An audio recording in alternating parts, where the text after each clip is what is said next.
ಪಕ್ಷಪಾತ ಭಾಷಣದ ಸಮಯದ ನಿರಾಕರಣೆ ಆರೋಪ. ಲೋಕಸಭಾ ಸ್ಪೀಕರ್ ವಿರುದ್ಧ ಅವಿಶ್ವಾಸ ನಿರ್ಣಯ ಮಂಡನೆ. ಮಾರ್ಚ್ 9ರವರೆಗೆ ಲೋಕಸಭೆಗೆ ಬರಲ್ಲ ಎಂದ ಓಂ ಬಿರ್ಲಾ.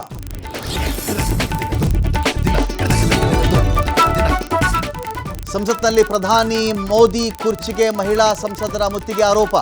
ವಿಡಿಯೋ ರಿಲೀಸ್ ಮಾಡಿದ ಕಿರಣ್ ರಿಜಿಜು ಆಧಾರರಹಿತ ಆರೋಪ ಅಂತ ಸಂಸದೆ ವರ್ಷಾ ಕಿಡಿ.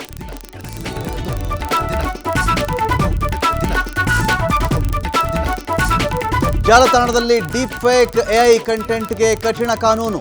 ಇನ್ಮೇಲೆ ಲೇಬಲ್ ಅಂಟಿಸುವುದು ಕಡ್ಡಾಯ. ಫೆಬ್ರವರಿ 20ರಿಂದಲೇ ಕೇಂದ್ರದ ಹೊಸ ನಿಯಮ ಜಾರಿ.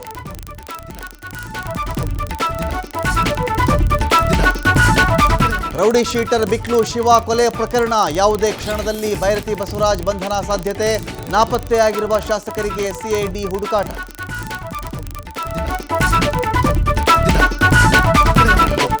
ನಟ ದರ್ಶನ್ ಪತ್ನಿ ವಿಜಯಲಕ್ಷ್ಮಿಗೆ ಕಾಮೆಂಟ್ ಪ್ರಕರಣ. 50 ಪುಟಗಳ ಚಾರ್ಜ್ ಶೀಟ್ ಸಲ್ಲಿಕೆಗೆ ಪೊಲೀಸರ ಸಿದ್ಧತೆ.